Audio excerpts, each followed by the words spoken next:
चलें फिर आज की क्लास को हम स्टार्ट करते हैं। कल हमारी जो क्लास वो बीच में रह गई थी ड्यू टू सम रीज़न। तो आज हम वही जो कल हमने क्लास बीच में छोड़ी थी वहीं से कंटिन्यू करेंगे, क्योंकि आप लोग सेम ही वो स्टूडेंट है, कोई अभी न्यू नहीं है। ठीक है। रीडिंग कॉम्प्रिहेंशन के बारे में बात कर रहे थे। रीडिंग कॉम्प्रिहेंशन आपकी IB सखर की बात करें, IB कराची की बात करें, इन दोनों में बहुत ही क्रूशियल रोल है इसका। इसके तकरीबन 15 to 20 क्वेश्चन आ जाते हैं, 15 to 20 क्वेश्चन। और कंपेयर टू NTHP STHP जो डायरेक्ट टेस्ट होती है राउंड 2 की, डायरेक्ट टेस्ट IB सखर की एंड राउंड 2 की जो IB कराची टेस्ट होती है, तो उसमें रीडिंग कॉम्प्रिहेंशन जो पैसेजेस होते हैं वो बड़े होते हैं। ठीक है, कम नहीं होते, छोटे से नहीं, वो थोड़े से बड़े होते हैं और उसमें क्वेश्चन भी थोड़े से ज़्यादा होते हैं। लाइकवाइज 15 अगर क्वेश्चन आते हैं तो 5 उसमें सिनोनिम एंटोनिम्स आते हैं, 10 क्वेश्चन आ जाते हैं जो उस पैराग्राफ के रिगार्डिंग होता है। ठीक है, अब जो रीडिंग कॉम्प्रिहेंशन है, फर्स्ट ऑफ ऑल मैंने आपको पहले बता दिया था कि उसका जो आप रीड थ्योरी के थ्रू आप उसकी प्रैक्टिस ऑन डेली बेसिस कर सकते हो। जैसे आप ऑन डेली बेसिस करते जाओगे तो उसमें क्या होगा, उसका जो डिफ़िकल्टी लेवल वो बढ़ता जाएगा। ठीक है, पहले छोटे छोटे पैराग्राफ आते जाएंगे, फिर ऑन डेली बेसिस वो क्या हो जाएंगे, बड़े बड़े पैराग्राफ आते रहेंगे। अब रीडिंग कॉम्प्रिहेंशन से क्या मुराद है कि आप उससे जो भी आपकी इंग्लिश है वो सारी कवर हो जाएगी, उससे वोकैब क्लियर हो जाएगी, ग्रामर, टेंसेस, मॉडल वर्ब्स, ठीक है, प्रीपोजिशन सब, ठीक है, पार्ट ऑफ स्पीच सब वहाँ से क्लियर होता जाएगा। अगर आपके ये सब कॉन्सेप्ट हैं, ये थोड़े से क्लियर हैं, बेसिक क्लियर हैं, तो आपको पता चल जाएगा। और reading comprehension first of all जो मैं फॉलो करता हूँ रीडिंग कॉम्प्रिहेंशन, अगर कोई भी क्वेश्चन होता है सॉल्व करने के लिए, वो बता देता हूँ कि मैं फर्स्ट ऑफ ऑल क्वेश्चंस पढ़ता हूँ, जितने भी क्वेश्चंस हैं उनको मैं पढ़ता हूँ। First of all just screaming करता हूँ, ऐसा नहीं फुली फोकस के साथ पढ़ता हूँ, जस्ट स्क्रीमिंग करता हूँ, फिर पैराग्राफ की तरफ जाता हूँ और उसको भी स्क्रीम करता हूँ। ऐसा नहीं है कि फुल फोकस के साथ एक एक लाइन, एक एक वर्ड पढ़ो। ठीक है, उसको जस्ट स्क्रीमिंग करना होता है, जैसे ऐसे फ्लो में पढ़ना होता है आपको। ठीक है, फिर आपको कुछ आइडिया हो जाता है कि इस क्वेश्चन का, इस जो पैराग्राफ है उसका मेन आइडिया क्या है, ये क्या कहना चाहता है। ठीक है, इसमें कौन कौन से क्वेश्चन है, उसके आंसर कहाँ पे है, वो आपको आइडिया हो जाता है। ठीक है, लाइक ये पैराग्राफ है फर्स्ट, तो उसको आप जब पढ़ेंगे इसी पैराग्राफ के अंदर इसके सारे जो भी क्वेश्चन है यहाँ पे नीचे गिवन है, तो उसके सारे आंसर आपको मिल जाएंगे इसी पैराग्राफ के अंदर। ठीक है, लाइकवाइज अब वो भी पैराग्राफ जो आपकी टेस्ट में वो भी इसी तरह का ही होगा। अब मेन चीज़ ये है कि फर्स्ट ऑफ ऑल जो आपको सही लगे वो आपको करना है। ठीक है, मैंने अपना पर्सपेक्टिव बता दिया है कि मुझे ये सही लगता है कि मैं पहले क्वेश्चन को, जैसे मैं पढ़ता हूँ तो ये क्वेश्चन सब पढ़ के मैं जब वो पैराग्राफ स्टार्ट करता हूँ तो मेरा आइडिया आता है कि ये भी क्वेश्चन था, इसमें इसका आंसर ये मिल रहा है मुझे, तो उसी टाइम मैं क्वेश्चन पे जाता हूँ, थोड़ा सा ऐसे देखूँगा, अच्छा ये क्वेश्चन पढ़ा, इसका आंसर ये लिखा, तो उसी टाइम क्लिक कर दो। ठीक है, टिक कर दो। तो इस तरह से मैं प्रेफर ज़्यादा करता हूँ, इसमें टाइम आपका बहुत ज़्यादा बच जाता है रीडिंग कॉम्प्रिहेंशन में। इसी तरह से बाकी अगर कुछ स्टूडेंट ऐसे होते हैं जो पैराग्राफ को पहले स्क्रीन करते हैं, उसके बाद क्वेश्चंस पे आते हैं। ठीक है, तो आपको जो सही लगे वो कर देना। तो यहाँ पे कुछ इन्होंने टेक्निक्स या टिप्स एंड ट्रिक्स हैं जो रीडिंग कॉम्प्रिहेंशन क्लोज पैसेज के रिगार्डिंग है, तो वो फर्स्ट बता देता हूँ। तो यहाँ पे उन्होंने लिखा हुआ है कि read actively and strategically learning vocabulary. ठीक है, अब देखो फर्स्ट ऑफ ऑल आपको, अब जब ये आप रीडिंग कॉम्प्रिहेंशन जब पढ़ो ना, रीडिंग कॉम्प्रिहेंशन, तो माइंड में आपको फुल फोकस के साथ पढ़ो। ठीक है, फुल फोकस के साथ पढ़ोगे और उसकी मीनिंग को समझने की कोशिश करोगे अपने वर्ड्स में। लाइक एक स्टोरी या एक पैराग्राफ आप कोई भी पढ़ते हो, या स्टोरी आप कुछ भी नावल पढ़ते हो, तो आप जब शुरू से पढ़ते हो इन तक ख़त्म कर दो तो आपके माइंड में एक आइडिया हो जाता है। तो इस तरह से आपको पढ़ना है। ठीक है, पूरा एक्टिवली के साथ पढ़ना है और विथ वोकैब के साथ पढ़ना है। ठीक है, और उस दूसरे यहाँ पे don't spend too much time reading the passage. ये देखो यहाँ पे पॉइंट उन्होंने क्लियरली लिख दिया कि ज़्यादा टाइम वेस्ट नहीं करना उस पर। ठीक है, जस्ट आप स्क्रीमिंग या फ्लुएंट में आपको पढ़ एक बार या दो बार, जो आपको, हर किसी का माइंड अपना एक सेटअप है। ठीक है, तो उस हिसाब से वो पढ़ता है।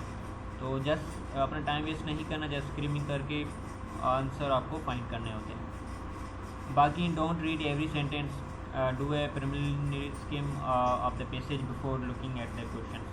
यहाँ पे भी सेम लिखा हो कि स्कीमिंग करनी है। ठीक है, और यहाँ पे कुछ है, कुछ टेक्निक्स हैं जो उन्होंने कहा है कि पहले क्या, मेन वर्ड जो आइडिया होता है वो होता है, कुछ जो पहले पैराग्राफ होता है उसमें आपको आइडिया हो जाता है ये किसके रिगार्डिंग है। बाकी अगर मिडिल में आप पैराग्राफ को पढ़ना चाहते हो सही है, वरना लास्ट में, लास्ट मिडिल और ये मैटर करते हैं, ठीक है। ये तीन चीज़ें जो फर्स्ट लाइंस होती है, लास्ट लाइंस होती है और बीच के जो पैराग्राफ होती है वो इम्पॉर्टेंट होता है। उसमें सारी चीज़ें आ जाती है कि आपको अगर और टाइम बहुत ही कम है और ज़्यादा क्वेश्चन करने होते हैं तो आप ये ट्रिक फॉलो कर सकते हो, ठीक है। बाकी ये है कि इतना ज़्यादा आपको टाइम नहीं देना है इसको, आपको जस्ट थोड़ा सा स्किम करके आगे मूव ऑन होना है।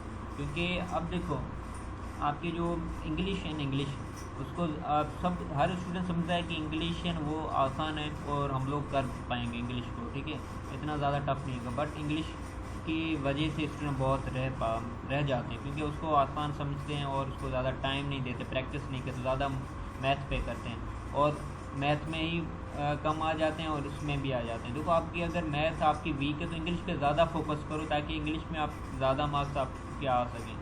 तो मैथ को ऐसा नहीं है मैथ को कम दो, मैथ को भी दो, लेकिन इंग्लिश को भी ज़्यादा दो टाइम, ताकि देखो रीडिंग कंप्रीहेंशन ऐसा हो जाएगा ना कि आपकी सारी इंग्लिश कवर हो जाएगी, रीडिंग कंप्रीहेंशन सारी चीज़ें आ जाती हैं। तो इस पर ज़्यादा फोकस किया करो, रीड थ्योरी पे ऑन डेली बेसिस 2 या 3 पैसेज लाजमी किया करो, ठीक है। बाकी तीसरी पॉइंट ये कि write a summary in the margin for each paragraph as you progress. बाकी अगर आप लिखना चाहते हो समरी तो आप पे डिपेंड है, ठीक है, क्योंकि आपकी प्रैक्टिस हो जाएगी। और दूसरी ये कि मैगजीन्स, न्यूज़पेपर्स ये पढ़ा करो और खुद के पैराग्राफ लिखा करो कि पैराग्राफ कैसे लिखा जाता है, वो अलग बात है। बट ये ट्राई करो कि खुद से लिखने की कोशिश करोगे, जो भी चीज़ आप सीखो पढ़ो उसको लिखने की कोशिश करो या उसको यूज़ करने की कोशिश करो। और बहुत सारी वेबसाइट्स हैं उस पर अनडेलिबल प्रैक्टिस करो, हम लोग भी ग्रुप में शेयर कर देंगे कुछ वेबसाइट, ताकि आप वहाँ से अनडेलिबल प्रैक्टिस कर सको। जो भी पर्टिकुलर टॉपिक अगर लाइक सपोज आप सब्जेक्ट वर्क एग्रीमेंट वो सर्च करते हो तो उसके रिगार्डिंग बहुत सारी वेबसाइट आ जाएंगी और वहाँ से आप क्वेश्चन सॉल्व कर सकते हो, अनडेलिबल से प्रैक्टिस हो सकती है।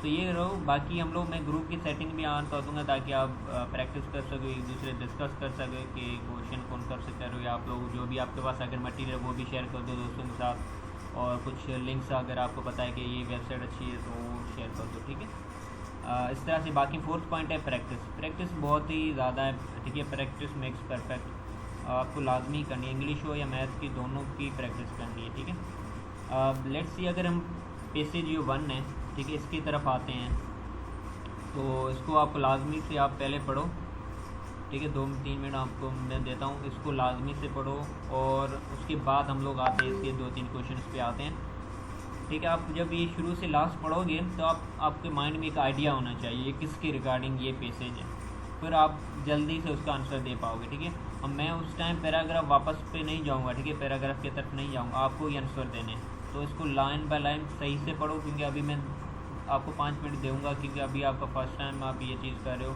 बस बाकी जो हम क्लासेस लेंगे रीडिंग कंप्रीहेंशन की तो उसमें आपको इतना मैं टाइम नहीं दूँगा, ठीक है। अभी आप अपना टाइम लो और इसको पढ़ो, और मैं दे रहा हूँ 5 मिनट, 8 लगे 5 मिनट, मैं 8 लगे 10 पे आपसे फिर से मैं आपसे एक क्वेश्चन पूछूँगा, ठीक है। तो इसको पढ़ो, अभी मैं थोड़ा सा जूम आउट कर लेता हूँ, अब आपको सही से दिखे, अब सही है, ठीक है।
योर टाइम्स अप, आपका टाइम अब ख़त्म हो चुका है, ठीक है। अब आई होप कि आपने सही पढ़ लिया होगा। अब आते हैं हम लोग क्वेश्चन की तरफ, ठीक है। तो ये हैं क्वेश्चंस, ठीक है, मैं आपको सही से दिखा देता हूँ। अब पहले क्वेश्चन को पढ़ो। The passage as a whole is primarily concern with, कह रहा है कि ये जो पैसेज आपने अभी पढ़ा है वो किसके रिलेटेड है, ठीक है। इसका मेन आइडिया क्या है, इसका मकसद क्या है।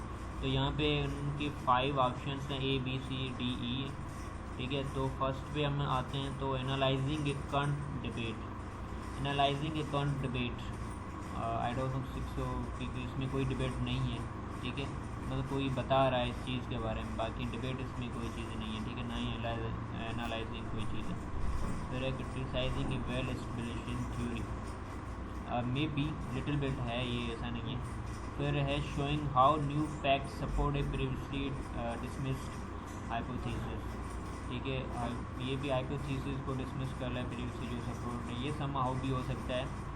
बाकी हैं stating a conclusion and reducing evidence that may justify it, ये भी लग रहा है। बाकी हैं contrasting two types of phenomena and showing how they are related, ये थोड़ा सा लग रहा है, ठीक है। अब आपको बताने कौन सा इसमें राइट आंसर है, ठीक है। आप टैक्स कर दो कौन सा इसमें लग रहा है, आप फिर मैं आपको बता दूँ, एक्सप्लेन भी करता हूँ इसमें ये ऑप्शन क्यों है।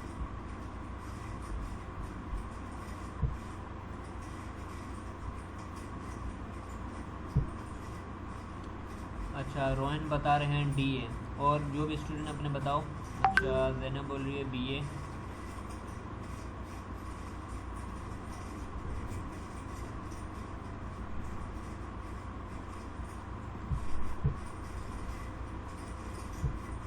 अच्छा, और कौन है स्टूडेंट? जावेरी, आप रिप्लाई दो, क्या इसका आंसर हो सकता है। और कौन है? नैनदीप, आप बताओ।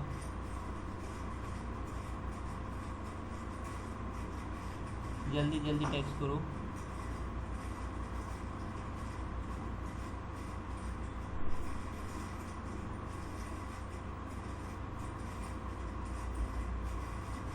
अच्छा, डी। अच्छा, डी ऑप्शन आपको लग रहा है कि डी ऑप्शन है। अब डी ऑप्शन क्यों लग रहा है, उसका रीज़न क्या है? एनीवन जो बता दे, मतलब वॉइस के थ्रू बता सकता है, ऐसा नहीं है। डी ऑप्शन इसका राइट आंसर है। कोई बताएगा क्यों इसका डी राइट आंसर, इसमें क्या चीज़ है डी ऑप्शन में, ऐसा क्या लिखा हुआ है और वहाँ पे क्या गिवन है पैराग्राफ में? एनीवन? रोहन बताओ। रोहन नहीं, रोहन है सर, जहाँ पे पैराग्राफ एंड हो रहा है वहाँ पे कंक्लूजन बताया। जी, आपका वॉइस क्लियर नहीं है रोहन।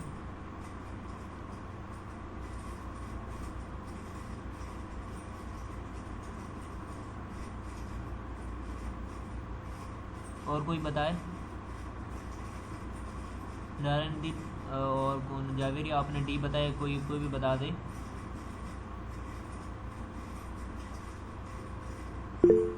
हाँ जी जी, बताए नारायणदीप।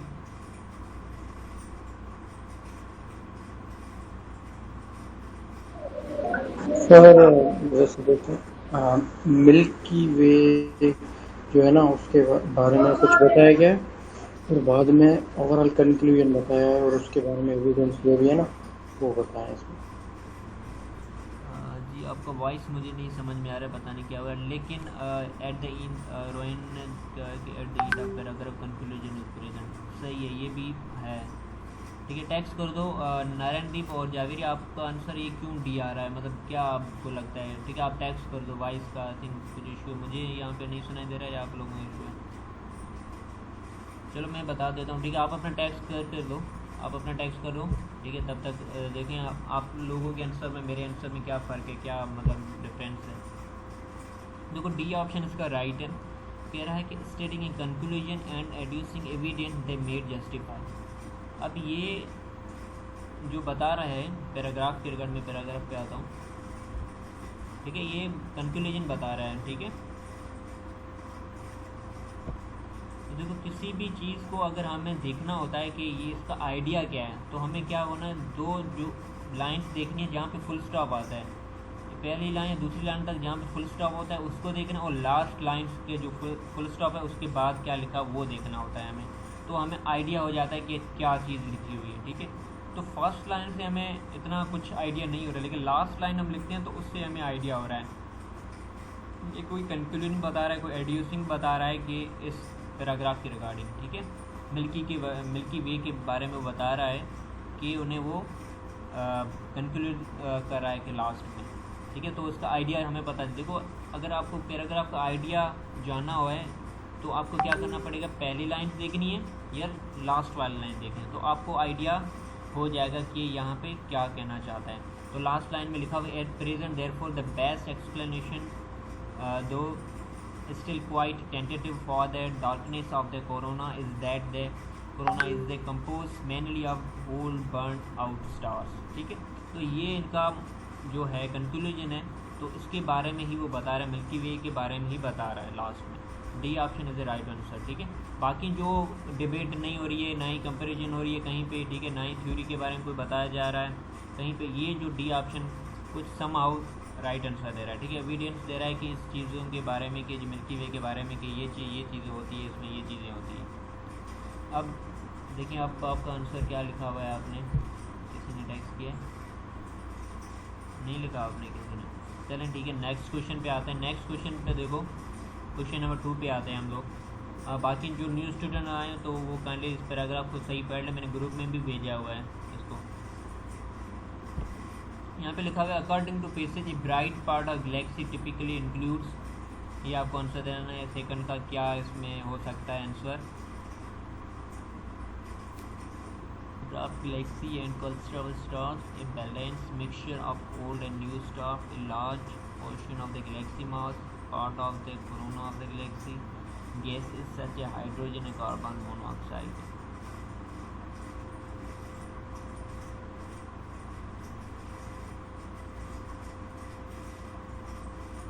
अब कह रहा है according to passage a bright part of galaxy typically includes, इसको लाजमी से ध्यान से पढ़ो, इसमें थोड़ा सा ट्रिकी है। ठीक है,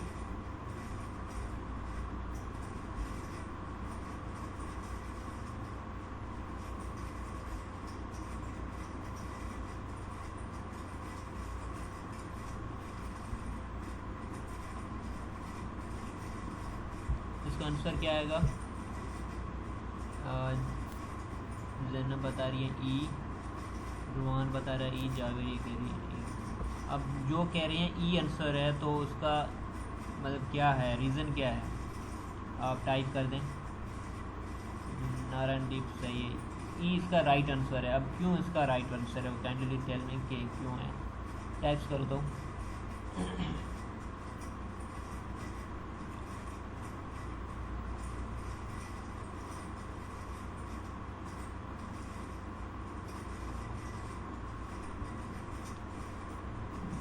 पैराग्राफ भी ओपन कर देता हूँ, sorry.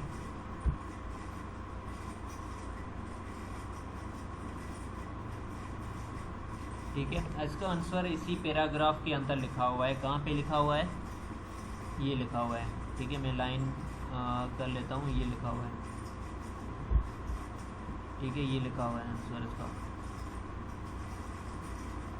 gases made such as hydrogen, carbon monoxide that are characteristics of the bright part of galaxy। समझ में आ गया, तो ये बहुत ही सिंपल आंसर था। जावेरी आपको पूरा पैराग्राफ पढ़ने की ज़रूरत है। ठीक है, सही से देखो, यहाँ पे आपने मिस्टेक कर दी, किसी ने कुछ आंसर बताया था। ठीक है, तो यहाँ पे चीज़ है कि इसको सही पढ़ना होता है, आपको क्या करना होता है, स्कीमिंग करनी होती है, लेकिन आपके माइंड में चीज़ें होनी चाहिए। मैंने आपको बताई फर्स्ट लाइन से लेकर लास्ट लाइन तक आपको सारा आप पढ़ें तो आपका आइडिया हो जाए इसमें क्या क्या चीज़ें आपके माइंड में उसी टाइम सेट होनी चाहिए। फिर क्वेश्चन की तरफ आओ तो आपका आंसर इस तरह से निकल जाए। आंसर बस पढ़ो, ऑप्शन देखो, अच्छा इसका आंसर ये, तो वरना मूव ऑन भी हो सकते हो अपने पैराग्राफ की तरफ, ऐसा नहीं है, बट बी फोकस। ठीक है, ये जब पैराग्राफ पढ़ते हो तो किसी के आउटसाइड जो भी चल रहा है या आपके आगे पीछे जो भी चल रहा है, लेकिन फोकस के साथ पढ़ोगे तो 1 मिनट में हो जाएगा। ठीक है, मतलब 1 मिनट में नहीं, जितना पैराग्राफ होगा उससे उसके हिसाब से टाइम ड्यूरेशन में हो जाएगा।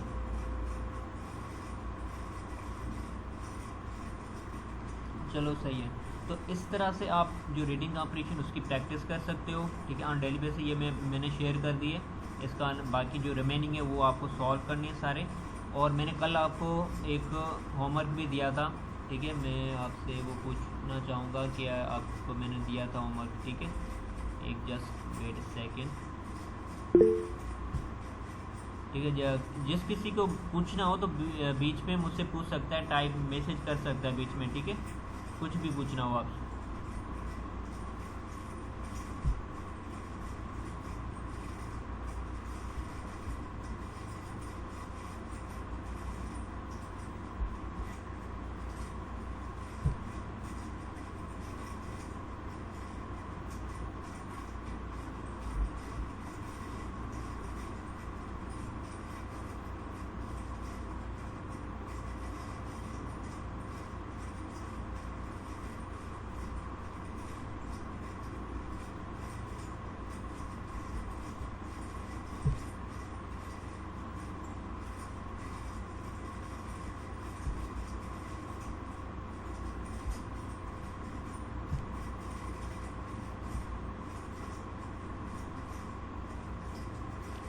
जी फ़िलहाल तो इंग्लिश मैं ही पढ़ाऊँगा। अगर कोई नया टीचर या मैम कोई आती है तो मैं उनको एंड आउट कर दूँगा, लेकिन फ़िलहाल तो मैं ही पढ़ाऊँगा।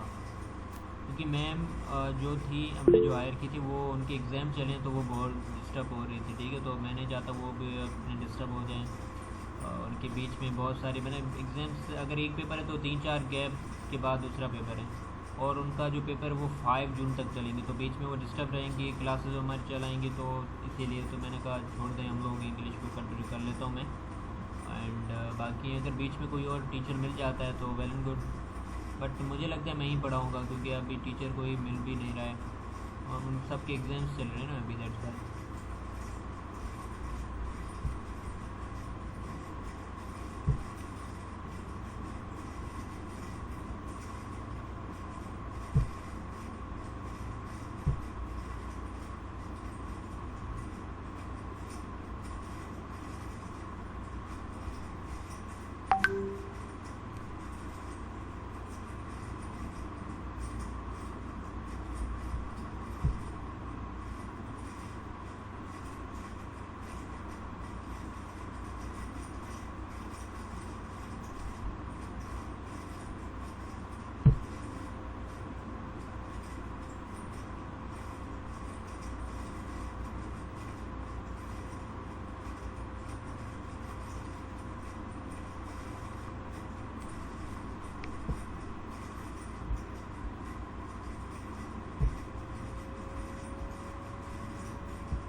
ये तो हम ये कल यहाँ हम पढ़ रहे थे, ठीक है, इसमें यहाँ से हमने बीच में छोड़ा था रीडिंग कॉम्प्रिहेंशन को रीड थ्योरी के थ्रू, ठीक है। अगर अभी भी टाइम है तो आप रीड थ्योरी पे प्लीज़ अकाउंट अपना बनाएं, मैंने वीडियो भी भेज दिया ग्रुप में, उसको देख के अपना अकाउंट बनाएं और ऑन डेली बेसिस प्रैक्टिस करो लाजमी से, ठीक है। अब अभी 3 स्टूडेंट न्यू हैं जिनको नहीं पता है रीड थ्योरी के बारे में, उनको मैं बता दूँ, जस्ट रिकैप करता हूँ तो कैसे आपको ज्वाइन होना है, ठीक है। बाकी ये है कि रीड थ्योरी पे लाजमी से ऑन डेली बेसिस आप अपना काम यहाँ पे करो, पढ़ो, ठीक है, रीडिंग कॉम्प्रिहेंशन की प्रैक्टिस करो। देखो यहाँ पे एक पैराग्राफ है, एक जानवर, उसका नाम है एल कटीजो, और उसके बारे में पूरा पैराग्राफ लिखा हुआ है। तो बाकी यहाँ पे हाईलाइट टेक्स्ट कर देते हैं, कहाँ पे लेजेंड की मीनिंग मांग रहे हैं, ठीक है। Another word for legend is, इस बुक में, इस पैराग्राफ में another word for legend is क्या है, ठीक है। तो यहाँ पे आप देख सकते हो, यहाँ पे मैंने हाईलाइट कर दिया, as the legend goes no one has ever for the black Katijo and live to talk about it. अब ये किसके रिगार्डिंग है, ठीक है, तो वर्ड दूसरा देखना है, या आपने कल पैराग्राफ इसको पढ़ा भी होगा, कुछ माइंड में मे भी हो, ठीक है। कटीजो कुछ वाइट कलर के होते हैं, कुछ ब्लैक कलर के होते हैं, ठीक है। वाइट कलर के होते हैं वो अच्छे होते हैं, ब्लैक कलर के वो अच्छे नहीं होते, वो हर्ट करते हैं दूसरों को, इस टाइप कहते हैं। अब इसका जो आंसर होगा इस पैराग्राफ में, ये जो पैराग्राफ है इसको पढ़ो सही से, मैं हाईलाइट कर देता हूँ। इस पैराग्राफ में इसका आंसर है the stories from central America. यहाँ से पढ़ो, 1 मिनट दे रहा हूँ, इसको पढ़ो और उसका आंसर क्या हो सकता है। Another word for legend is story, dog, night, traveller, क्या हो सकता है।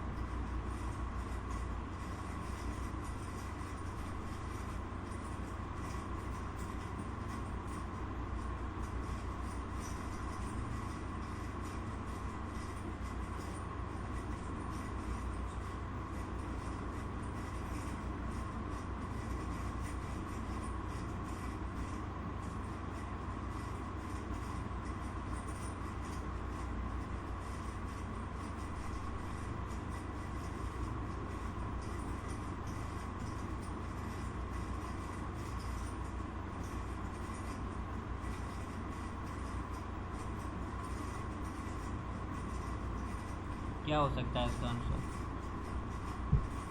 टाइप कर दो। अच्छा, जैनब बता रही है ए और जावेद बता रही है डी, आई थिंक डी है, रोहन बता रहे हैं ए, डी ऑप्शन ट्रैवलर। अच्छा, और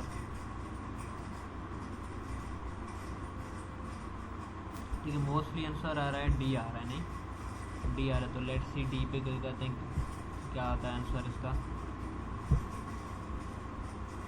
लेट्स सी डी तो लग तो नहीं रहा है, लेट्स सी ए इसका आंसर। अब देखो यहाँ पे एक्सप्लेनेशन भी है, ठीक है। कल हमने इसकी स्टोरी पे क्लिक किया था, राइट आंसर हो गया था, लेकिन मैंने सेव नहीं किया था, दैट्स ये आया। अब यहाँ पे एक्सप्लेनेशन भी लिखा हुआ है कि लेजेंड यहाँ पे नाउन है, ए traditional story that many people believe it true but it is not actually based on the history और फैक्ट। ठीक है, ये मैथ था, मतलब मैथ में कोई इतना फैक्ट था उसके बेसिस पे लिखा गया था। ठीक है, ये स्टोरी के बारे में बताया। As the legend, as the story goes, no one has ever fought the black Kadujo and live to talk about it. ठीक है, तो इस तरह से अब आपके जो, अब यहाँ से आप अंज्यूम लगा सकते हो, अगर आप पैराग्राफ आपने सही पढ़ा होगा तो आपके माइंड में थोड़ा सा सेटअप बन जाएगा कि ये क्या कहना चाहते हैं। और दूसरी बात ये है कि यहाँ से पता चलता है कि आपको वाक्य बच्चे आनी चाहिए, वर्ड्स का पता होना चाहिए कि ये वर्ड क्या है, यहाँ पे क्या यूज़ हो रहा है। ठीक है, अब हम मूव ऑन होते हैं नेक्स्ट, लास्ट क्वेश्चन है, हाईलाइट कर लेता हूँ ये कहाँ पे लिखा हुआ है, ये जो लास्ट वाला यही है। ठीक है, which question is answered in the last paragraph. ठीक है, व्हेन कोड इज, आप पढ़ लीजिएगा क्वेश्चन को क्या लिखा हुआ है। ठीक है, which question is answered in the last paragraph.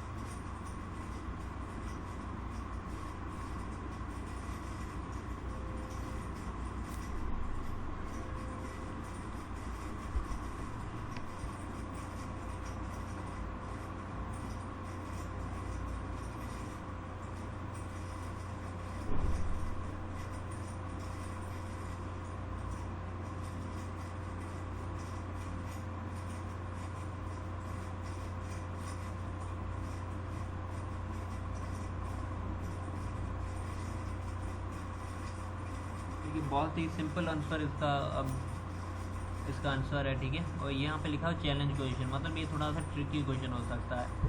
ठीक है, तो ऐसा नहीं, सिंपल भी नहीं हो सकता। इसका आंसर सईदा करीन डी है, डी वाट,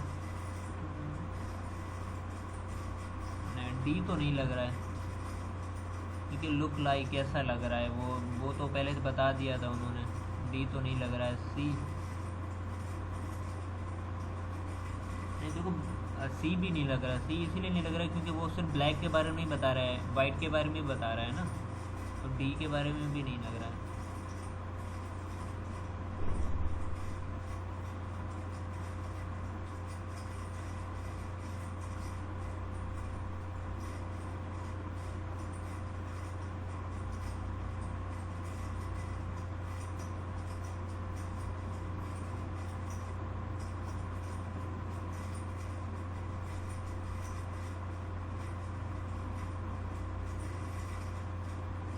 सी होगा,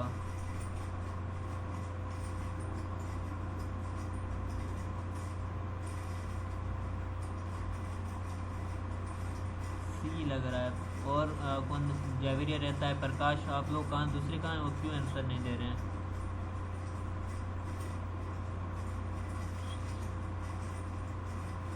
मुझे तो ए लग रहा है, बैंड डज अपीयर।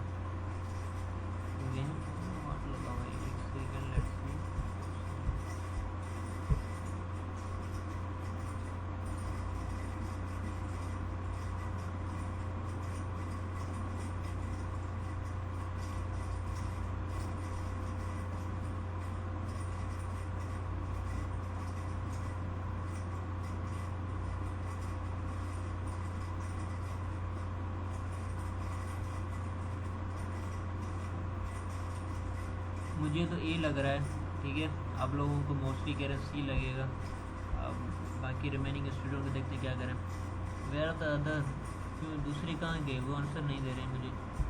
बाकी कौन है? प्रकाश, आप आंसर क्यों नहीं दे रहे हो? प्रकाश है, जावेरिया।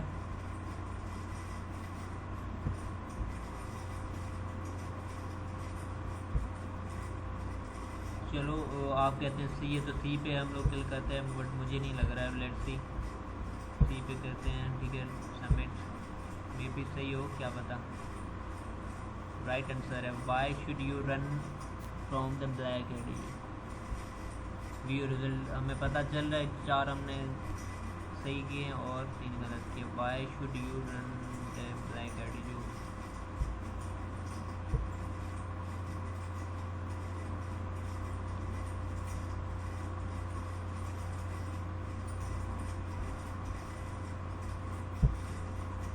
इस तरह से आपके सामने रिजल्ट आएगी, ठीक है।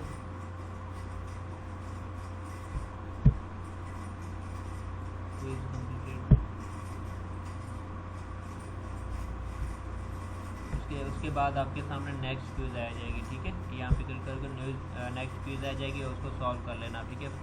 इस तरह से ऑन डेली बेसिस आपको लाजमी करने हैं। यहाँ पे इतने, अब देखो डिफ़िकल्टी लेवल ज़्यादा बढ़ती जा रही है, डिफ़िकल्ट वर्ड आएंगे। अभी आपको मैंने पैराग्राफ पढ़ाया तो उसमें कितने डिफ़िकल्ट वर्ड्स है, ठीक है। वाक्य कितनी डिफ़िकल्ट है, तो उसमें आपकी वाक्य भी इम्प्रूव हो रही है। तो इस तरह से यहाँ पे भी थोड़े से डिफ़िकल्ट आपके पैराग्राफ आएंगे और उसमें आपको कुछ पता चल जाएगा कि यहाँ पे आप मीनिंग रिसर्च करोगे, वाक्य भी साथ में इम्प्रूव होती जाएगी और कुछ नॉलेज में भी इजाफा होता जाएगा कि इसको क्या कहते हैं। ये समोसा की बात कर रहा है, आई थिंक सो, या कुछ और है, कोई खाने की चीज़ है, ठीक है। लेट्स, ठीक है, इसको मूव ऑन करते हैं आगे।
देखो यहाँ पे 7 पॉइंट्स लिखे हुए हैं कि इसके थ्रू आप अपनी रीडिंग कॉम्प्रिहेंशन है वो क्या कर सकते हैं, इम्प्रूव कर सकते हो आप, ठीक है।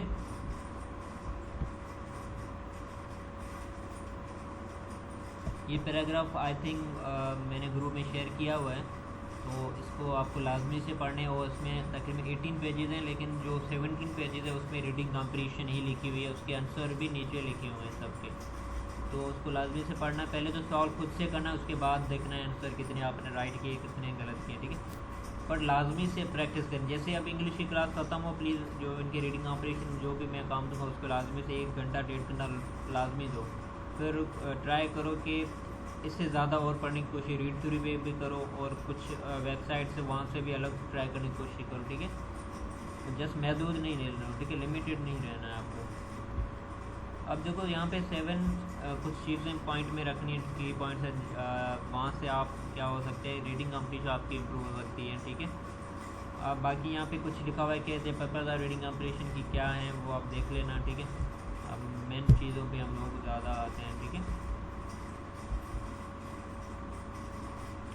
देखो रीडिंग कम्प्रीहेंशन के थ्रू आपको आपका जो माइंड, जो आईक्यू लेवल भी ज़्यादा थोड़ा सा बढ़ेगा, ताकि बहुत सारी चीज़ें भी आप सीखोगे इसमें, ठीक है। और कौन सी चीज़ें आपको याद रहती हैं ज़्यादा, कौन सी चीज़ें याद नहीं है, वो भी आपको पता चल जाएगा, ठीक है। कुछ लोग होते हैं फिर अगर पूरा याद रहता है उनको, कुछ लोगों को याद नहीं रहता है, ठीक है।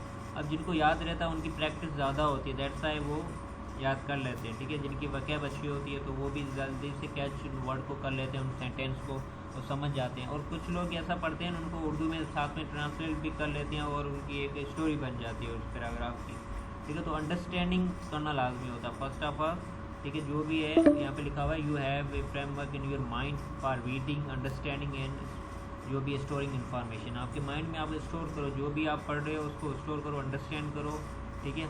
कुछ लोग कुछ लोग स्टूडेंट ऐसा करते हैं, वो लाउडली पढ़ते हैं ताकि उनके, कुछ लोग साइलेंस पढ़ते पढ़ते अपने माइंड में वो स्टोर कर लेते हैं इन्फॉर्मेशन को उस पैराग्राफ की।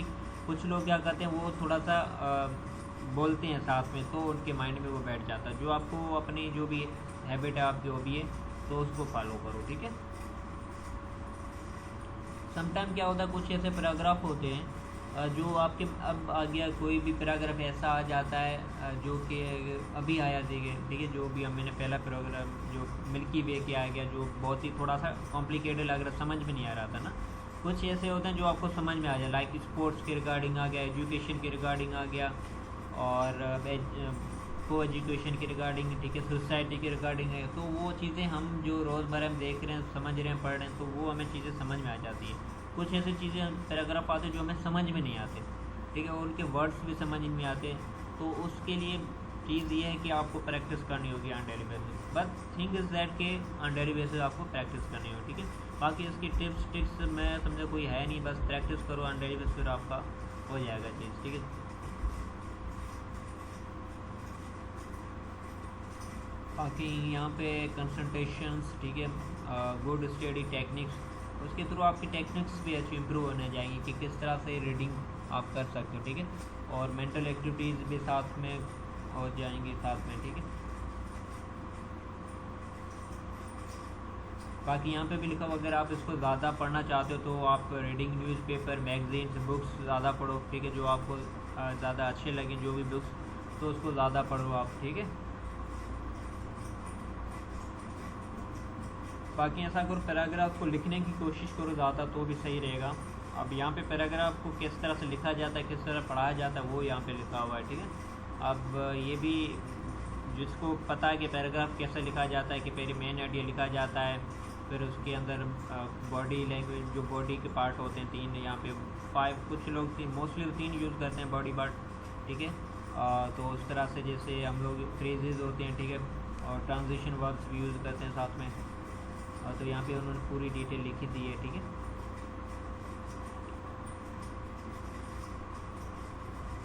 तो इस सेंटेंस को लाजमी पढ़ो, यहाँ पे पूरी डिटेल उन्होंने लिख दी, ठीक है। Good writers construct paragraph that have a beginning, middle and and, ठीक है। हर पैराग्राफ होता है, एक बिगिनिंग होती है, मिडल होता है, एंड होता है। Often the first sentence will give a overview that help provide a framework for adding details। अब ये जो पहली लाइन्स होती है, पहला सेंटेंस, वो आपको पता चल जाए इसका मेन आइडिया क्या है, इसका हेल्प करती है कि ये पैराग्राफ किसके रिगार्डिंग है, ठीक है। Also look for transition words, जो अंदर ट्रांजिशन वर्ड यूज़ होते हैं, फ्रेजेस जो होते हैं पैराग्राफ के, जो आपके टॉपिक्स को चेंज करती हैं। देखो आपकी जो फ्रेजेस होती हैं और ट्रांजिशन वर्ड होती हैं, जब आप किसी के साथ मिल जाते हैं तो उनकी मीनिंग चेंज हो जाती है। अब जो सिंपली मीनिंग आपको दिखती है वो नहीं होती है, ठीक है। तो उसको समझना लाजमी होता है कि फ्रेजेस की अगर आपकी अच्छी से स्टडी की, आप लाजमी ज़्यादा पढ़ते हो तो आपको आइडिया हो जाता है कि उसका मतलब क्या होता है। तो थिंक इज़ दैट कि प्रैक्टिस लाजमी क्या करो, ठीक है। बाकी ये कि identity the type of reasoning की जो भी पैराग्राफ है तो उसके थ्रू आपको पता चल जाता है, आप एक अजम्पशन हाइपोथेसिस आपके माइंड में हो जाता है कि ये इसके रिगार्ड इसमें क्या लिखा हुआ है, ठीक है। आप सोच सकते हो कि इस पैराग्राफ में क्या लिखा हुआ है, और उसके बाद आपके वो रीज़न आपको पता हो जाता है, ठीक है, उसका क्या है उसमें मतलब है डिटेल इस पैराग्राफ की, किसका इसका मेन आइडिया क्या है, तो आपको सारी उसकी क्या हो जाती है, नॉलेज हो जाती है। बाकी ये भी चीज़ें समटाइम होती है, आप प्रिडिक्ट करने लगते हो कि इसमें ये हो सकता है, ये हो सकता है, ठीक है। कुछ ऐसा क्वेश्चन होता है उसमें जाते हैं जो उस पैराग्राफ में नहीं लिखे होते हैं, आपके अपने प्रिडिक्शन के हिसाब से उसके क्वेश्चन आ जाते हैं, ठीक है, प्रिडिक्शन के हिसाब से, तो उसमें बीच में वो भी समटाइम क्वेश्चन आ जाते हैं। तो वो अगर आपने पैराग्राफ सही पढ़ा होगा, उसके मतलब आपको समझ में आ जाएंगे, तो वो आंसर ईजी हो जाएगा।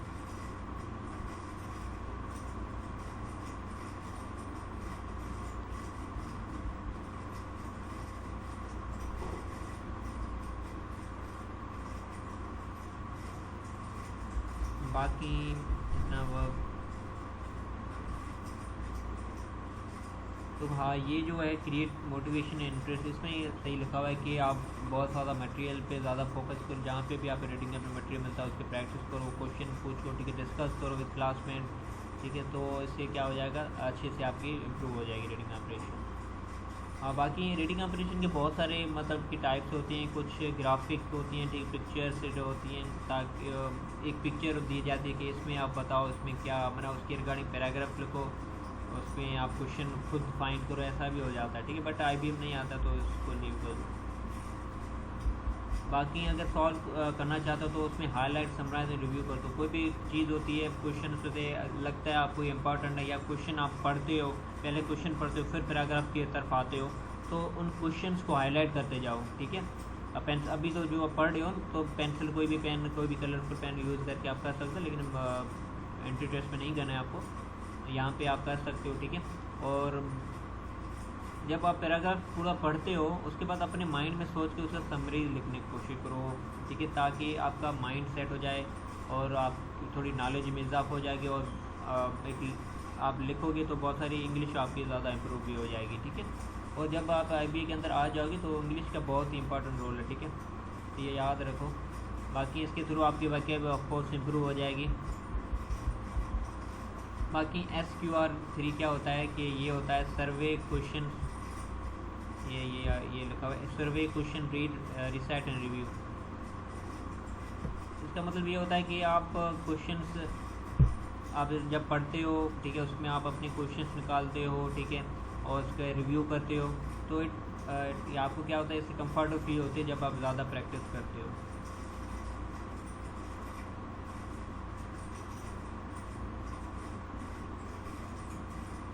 बाकी देखो, जितनी आप प्रैक्टिस करोगे तो उसके बाद आप क्विकली रिकग्नाइज कर पाओगे कि ये चीज़ क्या लिखी हुई है, किस बारे में है, ठीक है। और अब फिर आपको माइंड भी हो जाएगा कि ये हम कुछ चीज़ यहाँ पे मिसिंग है या नहीं है, ठीक है, आप कैसे सोच रहे हो। और जब आप रीडिंग कॉम्प्रिहेंशन डेली बेस करेंगे तो आपके माइंड सेट भी थोड़ा सा चेंज हो जाएगा, ये भी थोड़ा सा अफेक्ट हो जाएगा, ठीक है।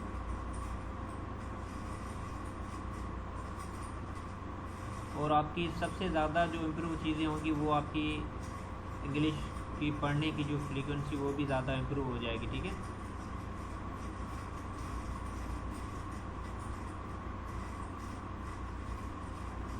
तो ये कुछ ऐसे पॉइंट्स हैं जो आपको माइंड में रखनी थी रीडिंग कॉम्प्रिहेंशन रिगार्डिंग। बाकी इस पैराग्राफ ये मैं आपको दे दूंगा, इसके सारे आंसर भी लिखे हुए हैं, ये सारा पैराग्राफ को पढ़ना है, ठीक है। ये सारा रीडिंग कॉम्प्रिहेंशन का ही है, ये मैंने ग्रुप में भेज दिया है, आप इससे प्रैक्टिस कर लेना। उसके अलावा यहाँ पे कुछ हैं वो भी मैं आपके साथ शेयर कर देता हूँ, ठीक है। ये इसमें मैंने कहा था कि रीडिंग कॉम्प्रिहेंशन आपको सॉल्व करके आने कुछ, ये जो रीडिंग कॉम्प्रिहेंशन पूरा पैराग्राफ इस टाइप के पैराग्राफ आते हैं, ठीक है। आपको मोस्टली इतने बड़े पैराग्राफ आते हैं, इसको लाजमी से आपको पढ़ना है, ठीक है। और इसके सारे आंसर निकालने, प्रैक्टिस लाजमी क्या करो, अगर हम नहीं बोल रहे हैं फिर भी आप अपनी प्रैक्टिस अपनी तरफ से लाजमी क्या करो।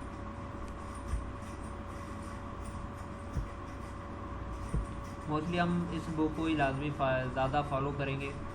ये जो बुक है मैं आपको एक ग्रुप में मैंने भेज दी है, इसको लाजमी फॉलो करो आप।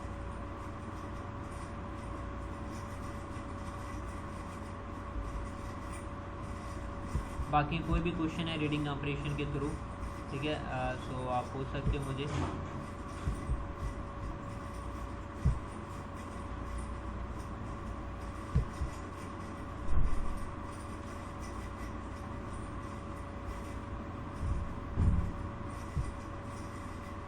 ठीक है, तो हमारी क्लास यहीं पे हम लोग 5 मिनट में क्लास वैसे भी ख़त्म होने वाली है।